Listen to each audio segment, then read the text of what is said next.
भविष्य मालिका के अनेकों ग्रंथों में कल्कि अवतार को कलंकी अवतार क्यों कहा गया है? ओडिया में कलंकी, हिंदी में कलंक। इसके पीछे छुपा है एक ऐसा सच जिसको ग्रहण करना अनेकों के लिए कठिन हो जाएगा। कलंकी रूप को देख तू बोल, काला सफेद घोड़ा पर चढ़ के कृष्ण बलराम म्लेच्छों का संहार करेंगे 12 हाथों का तलवार पकड़ के। 13 दिनों का पक्ष होगा जब कलंकी का लीला आरंभ होगा, तब जल वायु से पृथ्वी नाश होगा, तब ओडिशा का राजा एक मूर्ख होगा। 10वें अवतार कल्कि, 11 वर्षों का मेरा परिश्रम, 12 हाथों का तलवार एवं 13 दिनों का पक्ष। भविष्य मालिका में वर्णित कलयुग का वो सच जो सफेद नहीं बल्कि काला है। कुछ समझे? एक बार एक क्रिश्चियन पादरी कुछ सनातनियों को इकट्ठा करके उनका धर्म परिवर्तन करने का प्रयास कर रहा था। उसने बाल गोपाल जी के एक अष्ट धातु से निर्मित विग्रह को पानी में डाला तो वो मूर्ति डूब गया। फिर उसने प्लास्टर ऑफ पेरिस से बने जीसस के मूर्ति को पानी में डाला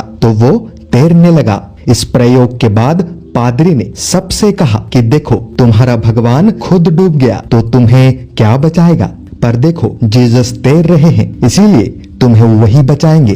तब भीड़ में बैठा एक सनातनी पादरी को 1 मिनट प्रतीक्षा करने के लिए कहता है, तुरंत अपने घर भागता है और एक कपड़े में लपेटकर कुछ लेकर आता है। सबके सामने कपड़ा खोलता है और उस वस्तु को उसी पानी में डाल देता है। वो वस्तु डूबता नहीं बल्कि तैरता है, क्योंकि वो वस्तु असल में नीम के पवित्र लकड़ी से निर्मित महाप्रभु जगन्नाथ जी का विग्रह था। जो पादरी सनातनियों को कन्वर्ट करने आया था, वो पादरी खुद कन्वर्ट होकर सनातनी बन गया। इस कहानी को कहने का तात्पर्य यह है कि जगन्नाथ प्रभु नहीं महाप्रभु है, भगवान नहीं परम ब्रह्म है, अवतार नहीं शून्य ब्रह्म है। इस परम ब्रह्म से प्रकट होता है जीवन, जो कि इस सृष्टि में भिन्न भिन्न रूप में अवतरित होते हैं। कोई मनुष्य बनता है, कोई देवता, कोई पेड़ तो कोई पक्षी।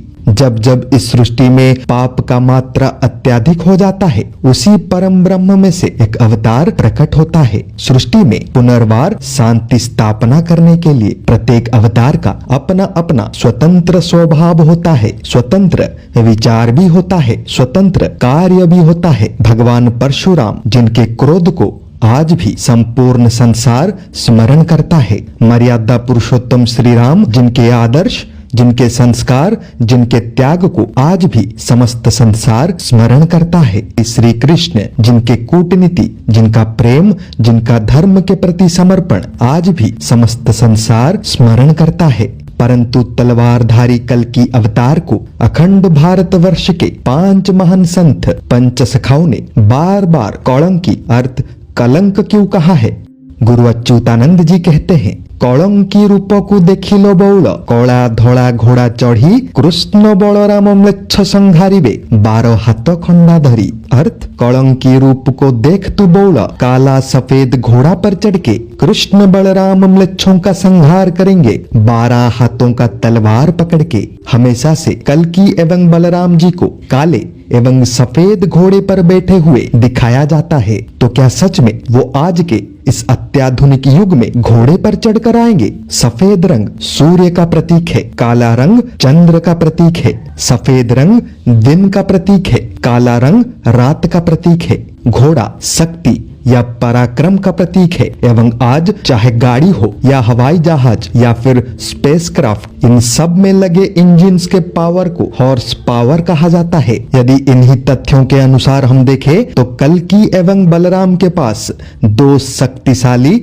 वाहन होंगे। एक के पास काले रंग का होगा और एक के पास सफेद रंग का। कलयुग कोई कल्पना नहीं है बल्कि वास्तविक है। वैसे ही कल्कि अवतार कोई कल्पना नहीं, सच्चाई है। हमें केवल आध्यात्मिक दृष्टिकोण से विचार नहीं करना चाहिए बल्कि विज्ञान के दृष्टिकोण से, सामाजिक दृष्टिकोण से भी विचार करना चाहिए, तभी जाकर सच का पता लग पाएगा। आज विज्ञान इतना आगे जा चुका है, परंतु आज जो आधुनिक यंत्र हम इस्तेमाल कर रहे हैं उनका वर्णन लाखों करोड़ों वर्ष पुराने वेदों में मिलता है। चाहे न्यूक्लियर बम हो, चाहे हवाई जहाज हो, चाहे विमान हो, चाहे कंस्ट्रक्शन टेक्नोलॉजी हो, चाहे इलेक्ट्रिसिटी हो, चाहे बैटरीज हो, यहाँ तक कि सोलर पावर का उल्लेख भी वेदों में मिलता है, तो वर्तमान के अत्याधुनिक युग में भला सृष्टि का सबसे शक्तिशाली अवतार घोड़े पर क्यों आएगा? द्वापर युग में मनुष्य सभ्यता इतना आधुनिक था कि मात्र 24 घंटे के अंदर ही